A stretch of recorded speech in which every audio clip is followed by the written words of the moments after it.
in the Office of Winter Session and Campus Engagement, it is indeed a privilege to gather together, even virtually, for the next step of our anti-racist journey towards justice. This program emerged in light of the senseless murders of Breonna Taylor and George Floyd.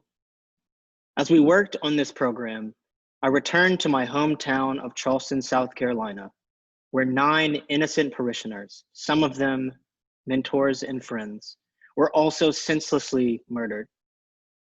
Recent events have again underscored the inescapable urgency of this moment. We gather here and now as protesters in Kenosha, Wisconsin, gather in support of Jacob Blake and continue marching for accountability. As we listen to Professors Glaude and Perry, I invite you to keep in mind the people who've paid such a high cost at the hands of law enforcement, systemic injustice, and white supremacy. We hope today's conversation incites an ethical reflection, just as both books aimed to do. These texts in this conversation are just the first step on a long journey. In a few moments, you'll hear from our distinguished panelists. And in light of our remote reality, this program is being recorded for those who are unable to attend. Participants are muted and videos have been turned off.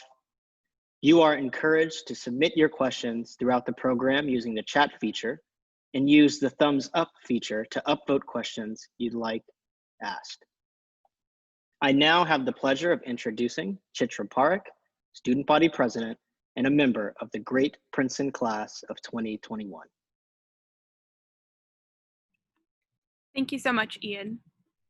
Before I introduce our 2 panelists and our 2 student moderators, I'd like to take the moment to thank the USG Senate's co-sponsors for this initiative, the Office of the Dean of Undergraduate Students, the Office of Winter Session and Campus Engagement, and the Campus Conversations on Identities Initiative. I'd also like to thank 4 of our classmates in the class of 2021, Ashley Hodges, Lauren Johnson, Masha Mura, and Erica Duguay, whose feedback was incredibly invaluable in helping us plan and implement this initiative. Now to introduce our speakers for today, we're incredibly lucky to be joined by Professor Glaude and Professor Perry. Professor Glaude, though he needs no introduction, is the James S. McDonald Distinguished University Professor and Chair of the Department of African American Studies, a program he first became involved with shaping as a doctoral candidate in religion at Princeton. He's the former president of the American Academy of Religion.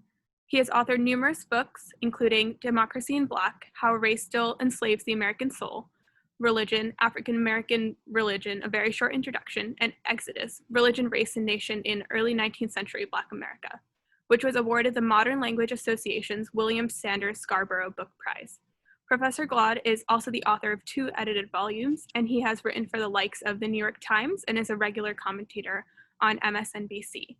Next, to introduce Professor Perry, though she also needs no introduction, Professor Perry is the Hughes Rogers Professor of African American Studies at Princeton, and she is a faculty associate with the programs in Law and Public Affairs, Gender and Sexuality Studies, and Jazz Studies.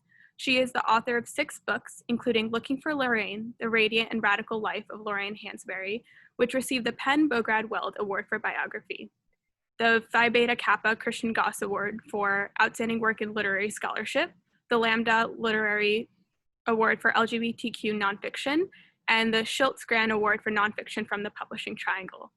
Looking for Lorraine was also named a 2018 notable book by the New York Times and an honor book by the Black Caucus of the American Library Association. It was a finalist for the African American Intellectual History Society Paul Anthem, winner of the 2019 American Studies Association John Hope Franklin Book Award for the Best Book in American Studies, the Hurston Wright Award for Nonfiction, and a finalist for the NAACP Image Award in Nonfiction. Her most recent book, which we all read as part of this initiative, Breathe, A Letter to My Sons, was a finalist for the 2020 Chautauqua Prize and a finalist for the NAACP Image Award for Excellence in Nonfiction. Now, as Dean Dees mentioned, towards the end of the book talk, we will also have time to ask questions to Professor Glaude and Professor Perry that were submitted ahead of time by the student body and that you all will submit as part of today's event. We will be joined by two student moderators, Rachel Hazaan and Kavya Chaturvedi, both members of the class of 2021, who are concentrating in the School of Public and International Affairs. Rachel and Kavya were two members of the planning team for this initiative, and they are both co-chairs of the USG Projects Board. In addition, they serve as USG Treasurer and Class of 2021 Treasurer, respectively. I'll now pass it on to Professor Glaude and Professor Perry, and we'll get started with tonight's discussion. Before I do so, I just want to take a moment to give a huge thank you to Professor Glaude and Professor Perry. We're so grateful to have you with us. We're so excited for tonight's discussion, and we can't wait to continue learning with you. Thank you so much. Thank you, Sister Chetra. Appreciate you. Yeah, that was such a wonderful introduction, and it's wonderful to be, at least virtually, part of our Princeton community as we gear up for the beginning of the term. It's a delight. So, how are you, Professor Perry? I'm all right. I'm holding on, as we say. How you doing? I'm holding on, yet holding on. I mean, we're the backdrop of this conversation, of course, is another tragedy. We had an opportunity to witness the recent press conference with the family, and to know that Jacob Blake has lost his ability to walk and is struggling and battling for his life now. And our prayers go out to his three children, 3, 5, and 8, who witnessed it all firsthand. So against the backdrop of this the backdrop of this conversation is something that is all too familiar. So I'm managing my rage at this moment. Yeah. Absolutely. And it is, there's a way of thinking about what we tried to do in each of these books as tragically evergreen, right? In the sense that they are both in distinct fashions a confrontation with the tight connection between what it means to live as a Black person in the United States and the encounter with either death or the prospect of death or the violence of racism. And the sense that notwithstanding, right, all of these generations of social movement, even in the immediate wake and aftermath of social movement, here it comes again. Right? Yeah, when I think about Breathe, for example, and there's this extraordinary passage in the text. I think it's on page 13. And you write, you were both little bits when President Obama was elected. That night was jubilant. We celebrated with friends. Then on the ride home, Black people cheered and danced in the streets. It reminded me of the night when Harold Washington won as mayor of Chicago and strangers hugged me and my father. Such joy, it was a palate cleansed for a fragment of a moment. A season in which pundits speculated we might be post-racial, in which scholars speculated that Black children would be less wounded. They called it a turning point, a point of no return. When Obama won, for a time, Black tongues were scraped of bitterness and bile. Here's the sentence. Then the aftertaste came back like an earthquake. And this, here we are. The aftertaste and the after times. Exactly, so it's this. Yeah. This moment where we find ourselves grappling with,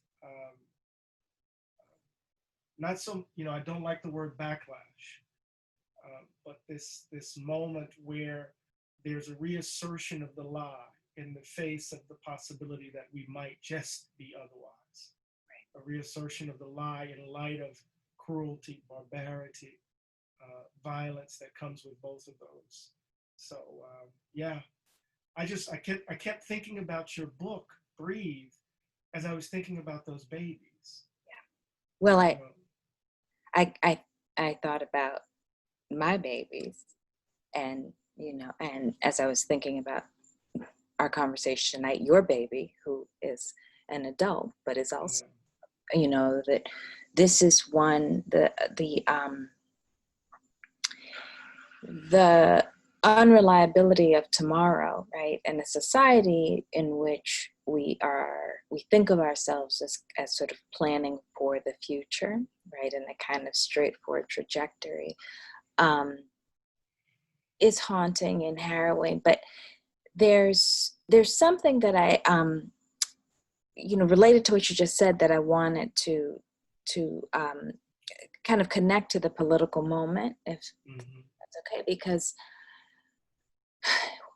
part of what you do in Begin Again, and is you talk about the after times, which is, you know, you're thinking through how Baldwin is grappling with all of the destruction that followed the extraordinary, noble, transformative moment of the movement, right?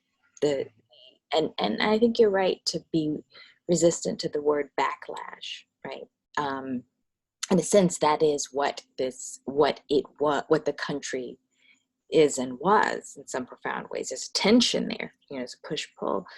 And I've been also thinking about the book in terms of that moment, the late 1970s and going into the 80s, as also this really extraordinary moment in Black politics. And so on the one hand, you know, there's the backlash, and then on the other, Black people are running cities, and there's this sort of mobilization. And there's something that we have to struggle with, actually, about the simultaneity of moments of mobilization and moments of destruction. And it's not the way we tend to tell history, right? We tell history in waves, but oftentimes these forces are present at once, right? So that it's not actually, I mean, I found myself kind of knocked over yesterday thinking the entire world is saying Black Lives Matter. And this is still happening in broad daylight. This trauma for these children, this trauma for this man, this trauma for a people, for a community is happening at the same time as the whole world is saying this in broad daylight. This is not, you know, the night riding of the Klan, right? But the simultaneity is, in fact, a central part of what this struggle has always been, right? I mean, that's, I know. So there some folks are getting feedback. I want to make sure we're doing right. Oh, I'm Everything is, but I think, you know, this is really an important point, because, you know, in some ways I wrote the book to those Black Lives Matter activists in Ferguson and around the country who risked everything, and then watched the country elect Donald Trump. And I was trying to write to them because I was watching, you know, their despair, watching some of them make choices around their own self-interest, taking the bribe. Others who didn't make it, who were dying, literally dying. And so I was worried. I was trying to figure out my own despair and disillusionment in this moment of betrayal, right? This feature of the after times, where the country had turned its back on the possibility of being otherwise again. And then George Floyd happened. And what was revealed in the moment was that they didn't stop organizing. Yes, right. They hadn't stopped doing the work. The cameras might not have been, right, in these places, but, you know, when we saw defund the police, when we heard the slogan defund the police, when we saw agendas like just, you know, produced and people pushing in cities across the country, not just in cities, but in places across the country, it led me to understand it led me to conclude in a similar way that even in the midst of the betrayal, there is still the doing. Yes. Right?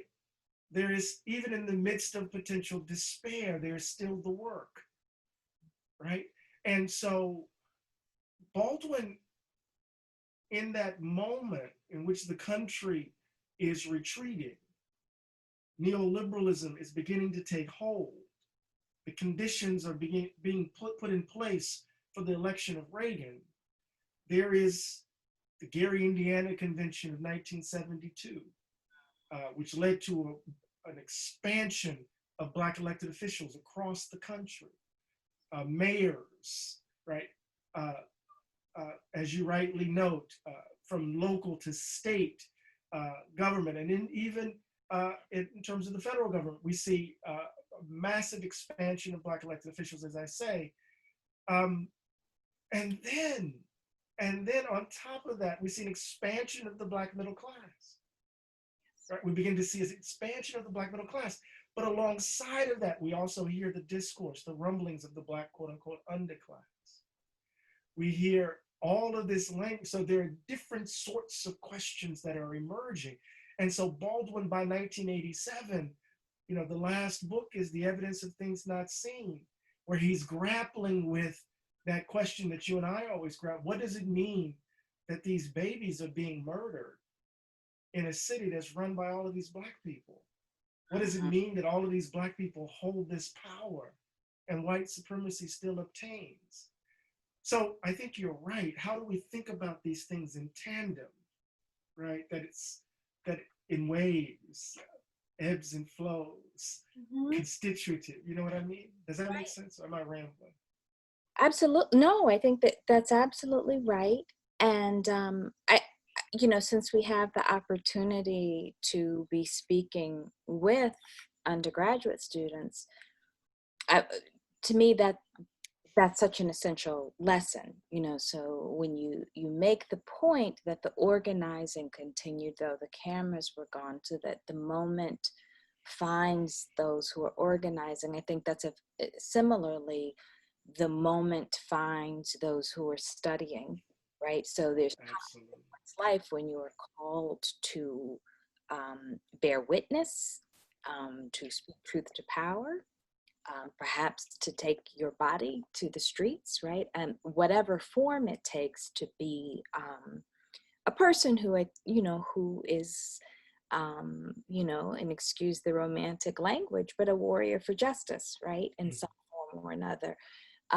That's not something that is defined by the kind of the external grand moment, but habits, as you so often speak of.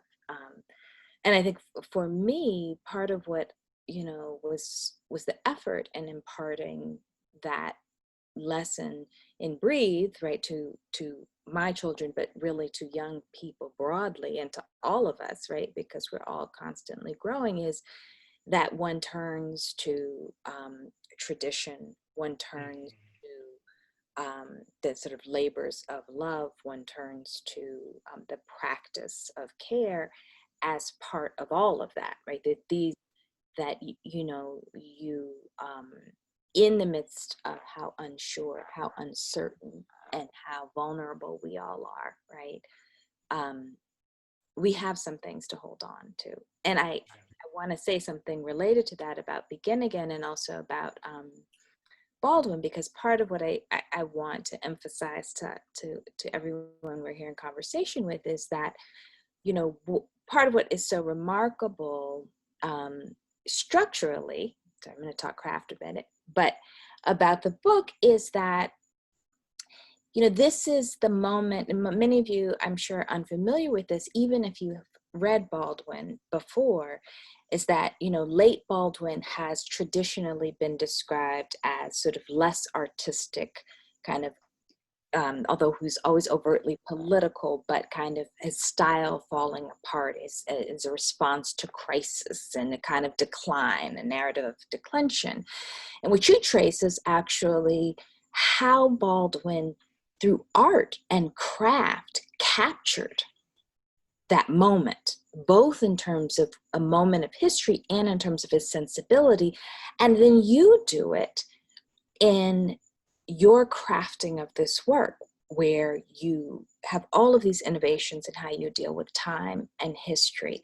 And I say that also because, you know, for the young people in our community to understand that that experimentation is part of the process of growth, that you do not have to dissociate your understanding and your struggling and grappling with the world from the work that you do as young intellectuals, as young scholars. And also that taking risks is important, you know, because that was a risk. It's a huge risk, right? Because I thought I was going to fall on my face, and you remember the initial drafts because you read those initial drafts, right? But you know, the way in which I would suggest for the students how to really understand what I'm doing at the level of form in the book is there's a moment where I reveal what I'm up to, and that's when I'm in the Legacy Museum. Yes. And there is this desire, at least, Yes. yeah, in Montgomery, there's the desire for, you know, they want you to follow this linear line, but spatially it's not organized in that way that it forces you to follow that linear history. So I found myself in the middle, taking in, right, hearing various sounds, juxtaposing various moments, moving back and forth. And there's this kind of riff on Whitman's, Song of America. It's the cacophonous Song of America, you know. So you know, there's all of this experimentation at the level of form, and that's a great way to ask the question to you about Breathe and the epistolary form that you chose to inhabit. You mentioned that you wanted to say we have things to hold on to, right? Traditions that offer us vocabularies, languages that don't obscure and hide, but empower, right? And lend us and fortify us in some ways. So talk a little bit about the choice of, you know, both books aren't your traditional academic books. By no means. By no means, but talk a little bit about your choice of a letter and what does that mean? Because, you know, on one level, we could read it as being an explicit response to Ta-Nehisi Coates's Between the World and Me, right? And trying to pull that book back into a tradition which allows us to speak to it and its current currency now. But talk a little bit about that choice at the level of form. Yeah, I mean, there's a number of works that it is, in a sense, engaged with and answering back to, right? So, of course, Baldwin's letter to his nephew in The Fire Next Time, Du Bois's Souls of Black Folk. In particular, there's two sections in particular with that text. So one, in really the first chapter where he poses the question, how does it feel to be a problem? I begin the book with the assertion to my children, you are not problems, right? So to shift the lens, we are not looking through at our lives through an external gaze that sees us as a problem. We are experiencing our lives from the inside out, the importance of that. And then of course the section, the chapter of the passing of the firstborn, because part of what the book deals with all the way through is the terror of unexpected death, but in a way that is not just about policing, but the way that that is in some ways a feature, premature death is a feature of a white supremacist society. So I talk about my eldest uncle having died at 11 years old and trying to sort of grapple with what that must have meant for my grandmother. And so it's just a reference to, you know, that those are two texts, Toni Morrison's Song of Solomon, right. And then of course, which is about that song, that text I see in the way that Baldwin in The Fire Next Time writes a letter to his nephew. Morrison is the moral center of that novel is an aunt who is writing a letter, in a sense, to her nephew, right? So sort of, they're not direct in a direct epistolary form. But there's also, I'm struggling in the text between what does it mean to really deal with the fact that this seems like an unmovable mountain, and the reality that we have no choice but to hope, right? And so the sections and the way that Ta-Nehisi Coates took the sections from Richard Wright's Native Son, fear, flight, and fate, right? I use fear, fly, and fortune to try and communicate a message of possibility. And with fortune, I don't mean abundance or wealth or privilege. I mean the fortune of having a tradition upon which to draw. And by flight, I don't mean fugitivity, running from, but actually taking flight. Because as much as we want to protect our children and our young people, we also want them to take flight. And that, right, and remembering that, and all of you students, you remember that too, because I know you're experiencing, especially now, some parents and family members who are holding you tight, but we do want you all to fly. Indeed. Milkman. Milkman dead, yes. Yeah, or C.L. Franklin's one of the most famous sermons ever delivered around eagles soaring, right? The eagles, so yeah, so I mean, I think this is really important. What does it mean to kind of reach for one's voice in this moment? I mean, this is shifting a bit, but what does it mean to reach for one's voice in this moment that is so in some ways unprecedented and debilitating? Yeah. How does one find resources to find one's own voice, to continue that search, or to continue that arduous task of self-creation under these sorts of conditions? Mm-hmm. It's hard. It feels sometimes almost impossible in some ways. It does, and it requires an enormous amount of courage, of course, of all of us. And I don't mean and courage with things that we don't necessarily conventionally term courageous, but actually analyzing the world around you, trying to think through what should be versus what is, right? And pushed by that to challenge some of your core assumptions. But also, I think the courage in sitting with that interiority. This is a period of display. We live in the midst of an attention economy. We are constantly pushed to be external, but to actually have those processes, I think requires a kind of interiority that, frankly, is on its own frightening. Well, certainly, Baldwin's insistence on the Socratic dictum, yes, that the unexamined life isn't worth living, right? And what he means by that on a certain level is that the messiness of the world as it is all too often a reflection of the messiness of our interior lives. That the kinds of lies we tell ourselves, the refusal to deal with what is happening in here, and the fact that we live in a world that gives us all of the resources to evade that kind of attention to the interior, to live, right, lives that are all about kind of these external markers and the like,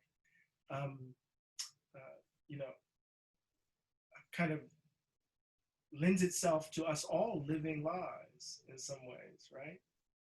And that lie for me is at the heart of the criticism that I'm offering and Begin Again. And in some ways, Baldwin's insistence that we tell the truth about what we've done is a lesson that he's actually telling himself as an individual, right? And so the question then becomes for us in such a moment where 180,000 of our fellows have succumbed to the virus, and 2.5 Black folk are dying at 2.5 times the rate of white folk, and thinking about how Native peoples are being ravaged by the virus in this moment. How do we find the courage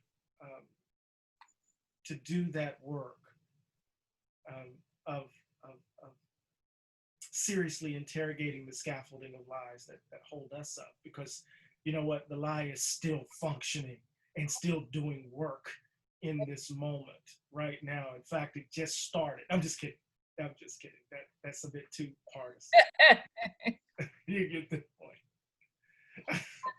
Okay, so should we? Yeah, I think so. I think I would love to take some questions from students. Great. Thank Hi, you both. Rachel. Hi, Kavya. How y'all doing? Hi, doing well. How are you? Well, as well as we can be in a pandemic, but given this. Thank you both for that incredibly enlightening conversation. You both are such incredible authors and speakers, and we really, really appreciate having the opportunity to learn from both of you. Kavya and I will now be asking questions submitted ahead of time from students, and we also encourage attendees to send questions about either the books or what was just said via the Q&A feature in the Zoom. We'll hopefully have time to ask a few in addition to some of the pre-submitted questions. Okay, so starting with the first question, both of your books in Breathe and Professor Cloud, when you were reviewing Baldwin's writings, you both write about this idea of a white America being redeemable. And I was wondering, especially in light of the protests this summer, but also the counter protests and the response of white America that we've seen, how has your idea of whether white America is redeemable changed, if it has? I actually write, and I'll let Professor Perry talk about this. I actually say and Begin Again that the idea of white America is irredeemable. And what I mean by that is the idea of a society predicated upon the belief that some people are valued more than others because of the color of their skin. There's nothing about that society that's redeemable. There's nothing about that claim that can be salvaged, that because of the color of your skin, that you should be accorded advantage, that because you're not that you should experience disadvantage, that you know that you should bear the brunt of a kind of politics of death, as it were, right? There's nothing about that that's redeemable. But then I go on to say, just because the idea of white America is irredeemable, it doesn't mean that we are. You see the distinction?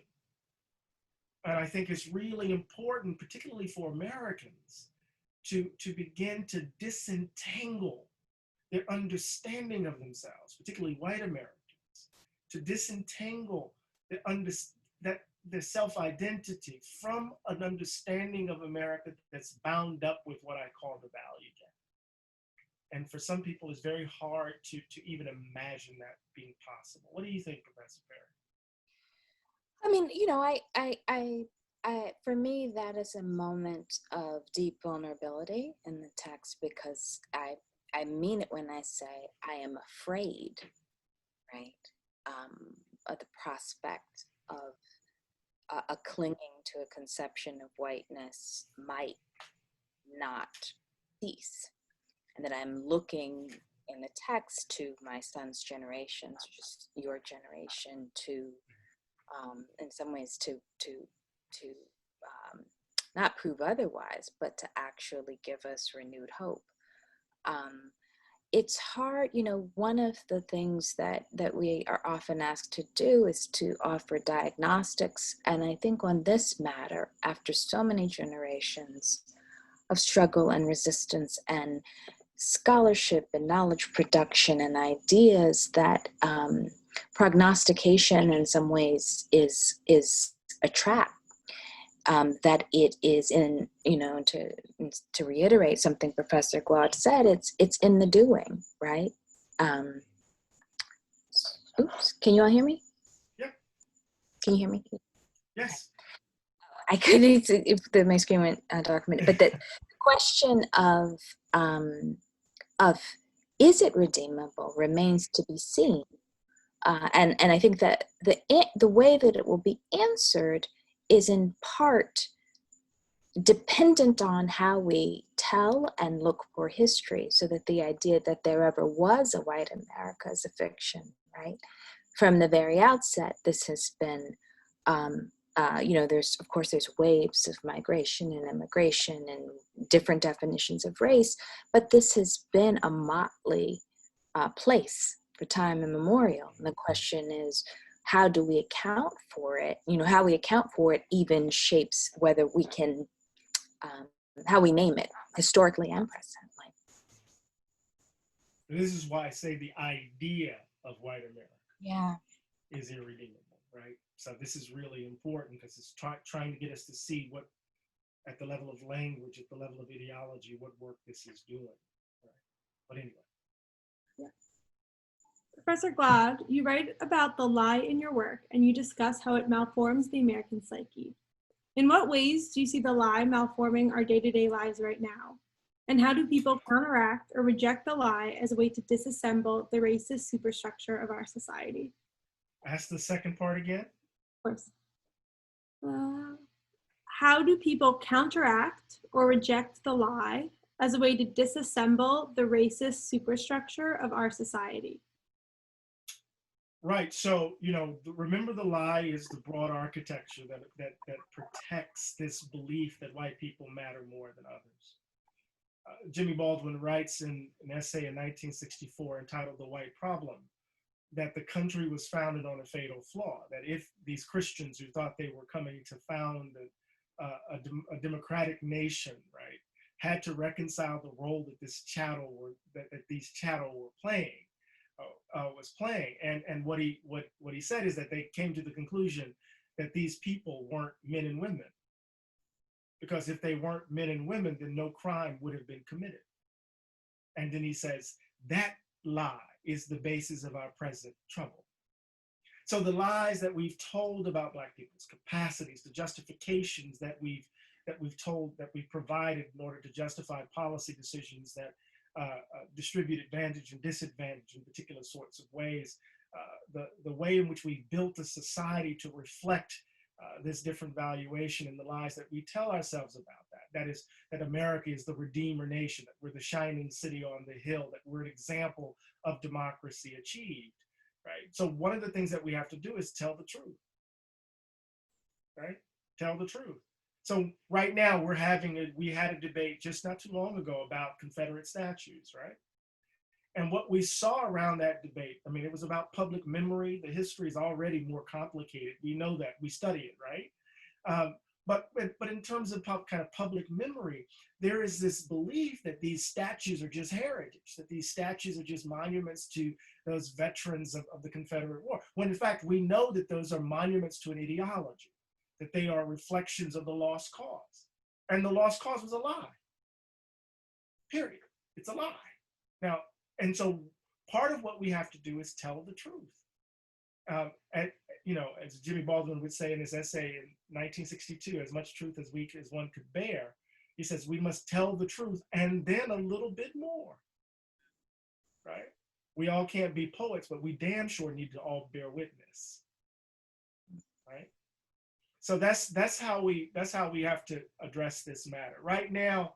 And obviously, I'm not a Republican, but I'll say it, and people can get angry with me. Right now, we are witnessing in real time the mobilization of lies in order to arrest any possibility of fundamentally changing the country. Last night, it was 3 hours of just historical gaslighting, right, in an interesting sorts of ways. So what do we do in the face of that? We tell the truth as we see it and as we understand it. I don't know if that's an answer to your question. I'm not as eloquent as Professor Perry. Right. I can't put my sentences together like that. I have to work on them. Next question is actually related to what you just mentioned, and it's for both of you. So both of you in 2016 talked a little bit, a fair amount, about the role of Black voters in that election. And so how do you see the role of Black voters in this upcoming election, and what do you think the stakes are for Black voters in this election?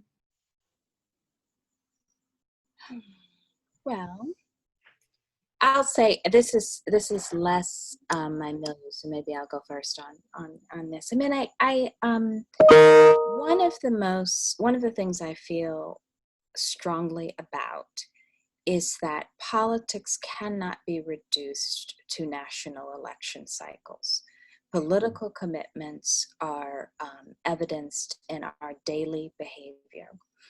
And, we have this routine, there's a kind of cyclical practice of, for those of you who have not studied with Professor Paul Freimer, he is a great person to study these in political science, sort of how African Americans function as a kind of captured electorate, because there's no place to go by and large for most people, depending upon their politics, but on the right, and then on the Democratic Party tends to, in some ways, have a habit of kind of taking for granted, or at least not prioritizing issues that are central to African American voters. And so we have this sort of every 4-year cycle of sort of rounding Black people up and and getting them to kind of go to the polls without necessarily having a kind of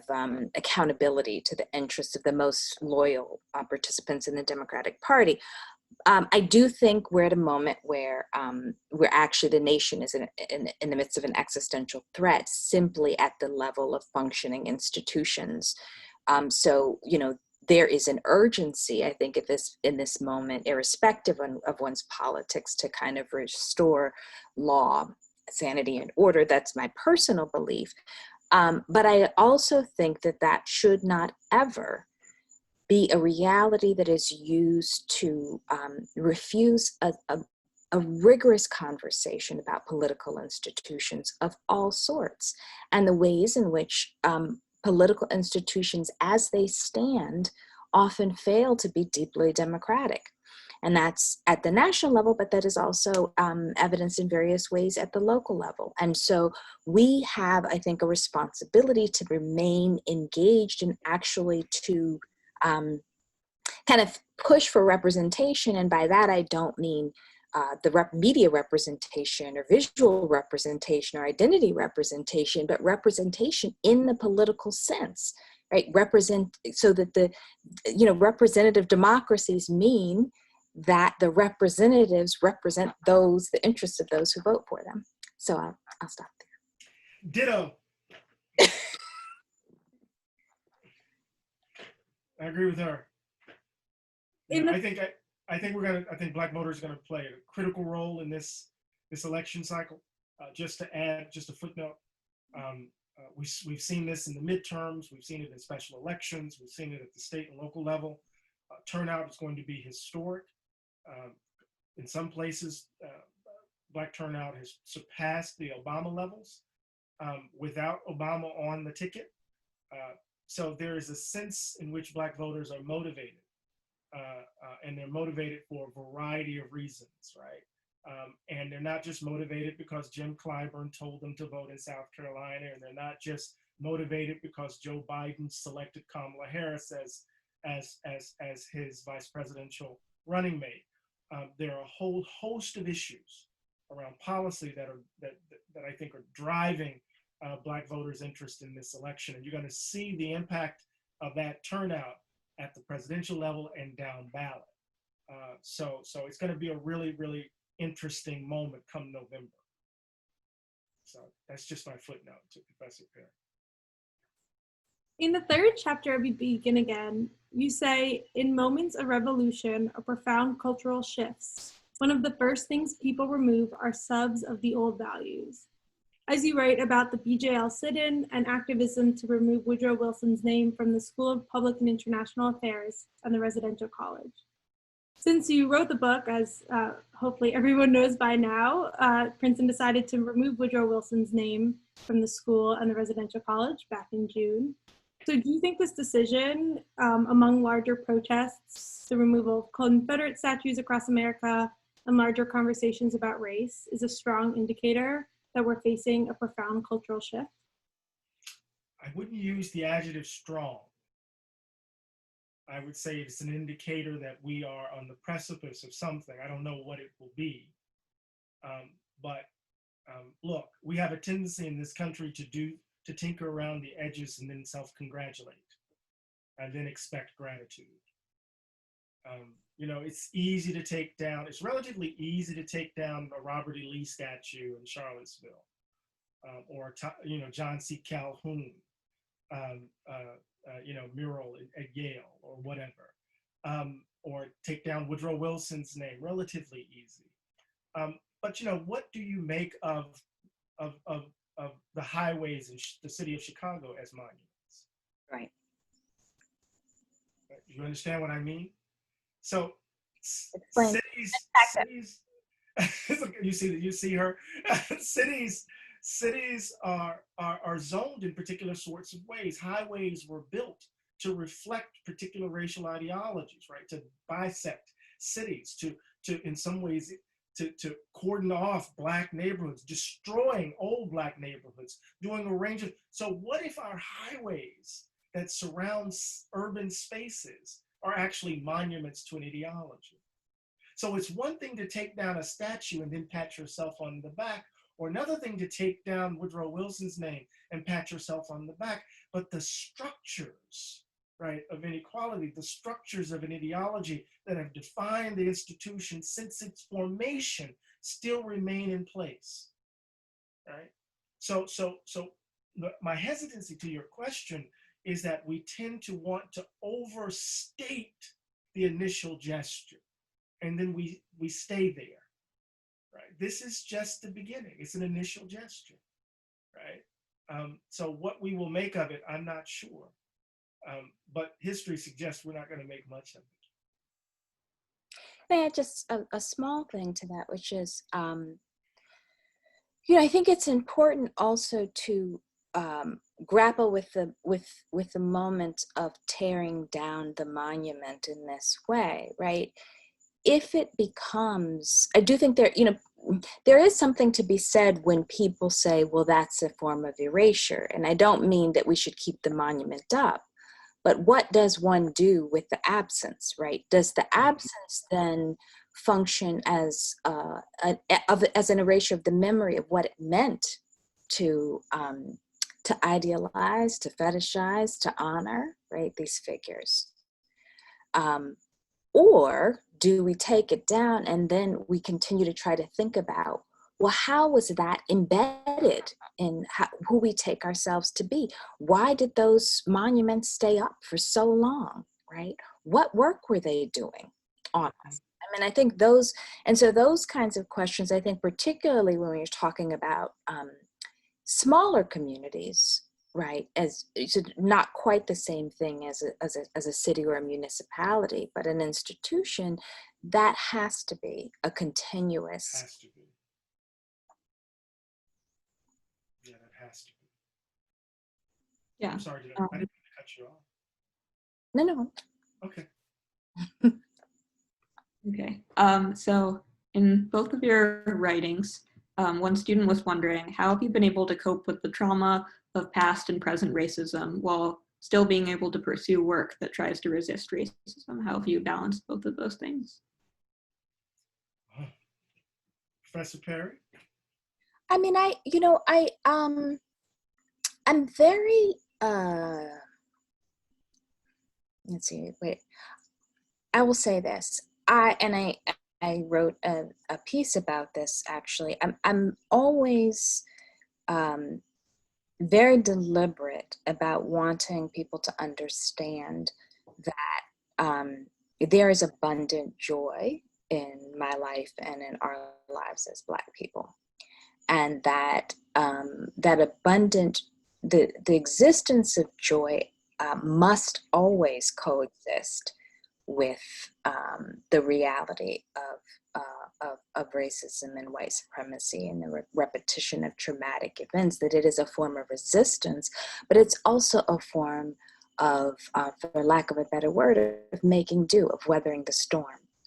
And so, you know, so the question of what does it mean to access that joy is not, I think, in the way that people often talk about sort of self-care or necessarily fun, although fun is great, but a way of understanding your life, a way of curating your life, a way of nurturing your relationship to things that you find beautiful and meaningful, that that we commit to living good lives under unjust conditions, right? That's not a flip thing to say. Now, certainly in many circumstances, that's incredibly challenging, right? When you're talking about housing and food insecurity, when you're talking about existing in a surveillance state and the constant threat of policing in many of our communities, when you're talking about all of the crises attached to health, in particular with COVID, but across the board. So I don't mean to, that's not a easy thing, but it's a necessary one. And I think it's necessary for us to constantly reflect on and teach each other, right? Because one, especially in the hypermedia age, you can be so inundated, right, with the reality of the traumas that it can feel as though there is nowhere to turn. And that's the last thing that we need to do. Yeah, for me, I mean, that's so well put. Let me just try to say it really quickly. In some ways, I was grappling with trauma in writing Begin Again. Because at the heart of the book is Baldwin's No Name in the Street, which is a book about wound, pain, and trauma, trying to account for it within the context of this compressed historical moment. What has happened, not only to those who didn't make it, but those who made it, but who are broken. And the way in which Baldwin tries to capture that wound, that pain, and that trauma at the level of form, how the book keeps turning back on itself, how memories triggered, how he's misremembering. So in some ways, the writing Begin Again was a way to deal with my own despair and disillusionment. But in the midst of writing, I found in the rubble something, right? And that is, there was nothing about the condition of the enslaved that would lead her to believe that her life could be otherwise. But there could see something that could happen in the midst of that violent relation of domination. She could see the glimmer of love in the eye of someone in front of her. She could hear the laughter of innocence from a child, just for a fleeting moment. And the love seen in the glint of the eye, the sound of joy in a child's voice, even for a moment, became the raw stuff to imagine life beyond the opacity of one's condition. So what do I find in that moment? That love is not some abstract idea, right? That one could mobilize in the name of, redemptive suffering or whatever, but love is found in the intimate, intricate, ordinary relations that we have in the everyday, that can sustain you, that can give you the resources and the resolve to do the work that must be done. And what is that work? And this goes back to Baldwin. Hope is invented every day. That means you got to figure out how you're going to get up in the morning.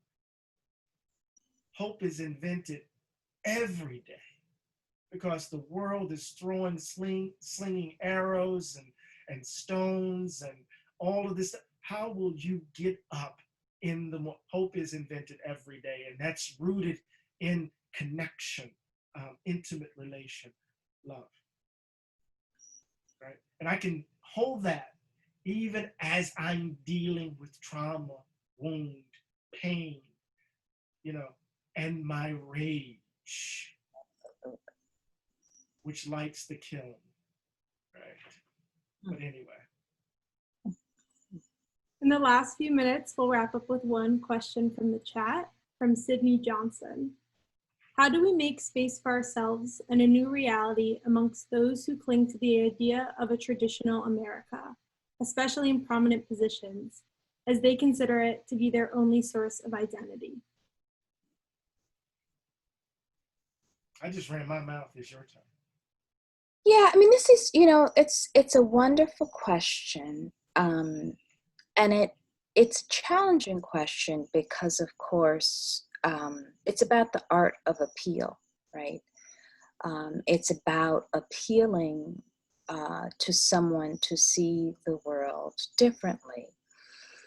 And oftentimes, when one engages in those appeals, the question is asking that person or people to give up something that they hold dear, a relation of power, right? A relation of dominance, which is always, you enter that conversation with an understanding that one is unlikely to convince. But I'm really, the philosopher Stanley Cavell has this concept called the passionate utterance, and it's not unlike a formulation of Tony Cade Bambara's, and I want to just mention them both briefly. Cavell talks about the passionate utterance is when you make a proposition to another, an invitation, he calls it an invitation into the disorders of desire, right? That which we don't already have a preordained set of expectations or relation or social construct to imagine, and you invite the other in to this vision you have. Or as Tony Cade Bambara says, the job of the artist is to make revolution irresistible. I think that can be the job of the intellectual as well, right? To offer people a vision, of a more beautiful world and society. Now, one doesn't do that with an expectation of victory necessarily, right? But one does that with a conviction that the vision of the society or the community that you are proposing is one that is more healthy and whole and decent for everybody involved. Now, that's one side of it. And then there's a side of it that is the political actor side, which is about protest and resistance and using power, right, as a way of sort of insisting upon changing relations. I think they're both important, right? It is both the insistence and the invitation. Yeah, I like that a lot. So, I heard the question in a slightly different way, and I'll agree with what Professor Perry just said, but I want to answer it by going in a different direction. One is that, we all have to find our elsewheres, as I write in Begin Again. You have to find those communities that allow you to laugh full belly laughs, so that will allow you to be rageful, that will call you on your mess. Right. Cultivate those communities in those spaces that give you, that provide you the soil to grow into the fullness of who you can be. Right? Then you have to find the way in which to acquire the requisite distance, right, from relations of power so that you can see those relations a little bit more clearly. So how do you find that requisite distance, right? So there are all of these elements, the three elements of the elsewhere that you've read about and all that other stuff that we could talk about, right?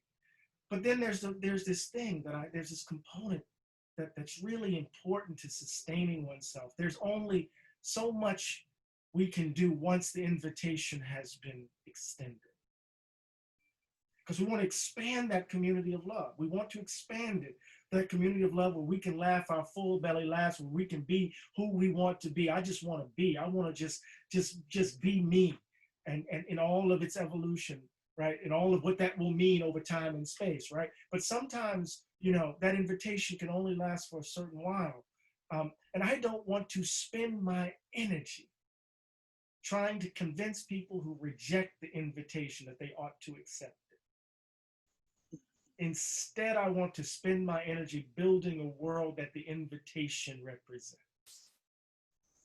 I want to spend, what I'm trying to say is that we have a finite amount of civic energy.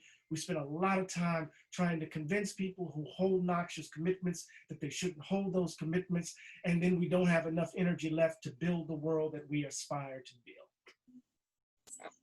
So I want to extend that invitation, expand our community of love, But that community of love, we need to be getting about the work, excuse that language.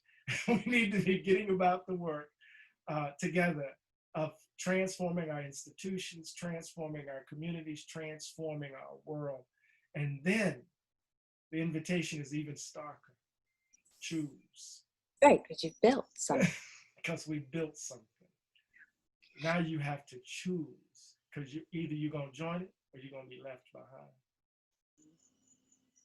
Now that might be a little too utopian, but who knows? Can I say something? I know we're almost past time, but I want to say something really quickly. Because just your reflection really made me think about something that I think is important to communicate to you all as undergraduates, which is that one of the most precious aspects, and I'm sure many of you already know this, but I just want to reaffirm it, especially in this time in which we're distancing physically. One of the most precious parts of this stage of development and of your education is, of course, what happens outside of the classroom, that you have the opportunity to have the people who are most intimately connected with you on your day-to-day, in your day-to-day life, be thinking partners. And I think at very best, this becomes a grounds for a way of living, right? And so the community that Professor Glaude is talking about, I think is important to create at a large scale, but it's also really precious to have with your friends, right? And to see them, yes, they're people you have fun with and you go to parties with, but they also are the people you think with, right? That is, I think, one of the most important and beautiful parts of life, and I just encourage you to sustain it. Thank you both so much. I'll invite Ian on to close out this talk. Thank you again, Professor Glaude and Professor Perry, for your time this evening and for sharing your work with the world and with us through these texts. To our audience members, if you enjoyed our time together this evening and are looking for more programming, you are in luck. This is the first event in a monthly series focused on recognizing and addressing systemic inequality and racism on campus and beyond. So stay tuned for more information on our next conversation scheduled for September 24th. To our students, if you find yourself searching for next steps, we encourage you to consider taking a class to deepen your understanding of these issues. You each received an email with a list of courses put together by Taylor Jean Jacques from the class of 2020. Luckily for you, Professors Glaude and Perry are both teaching this semester. And finally, to us all, these issues are structural, systemic, and connected. We encourage each of you to get involved civically in the nation's service and in the service of humanity. Register to vote, develop a voting plan, and encourage others to do the same. So thank you and good night.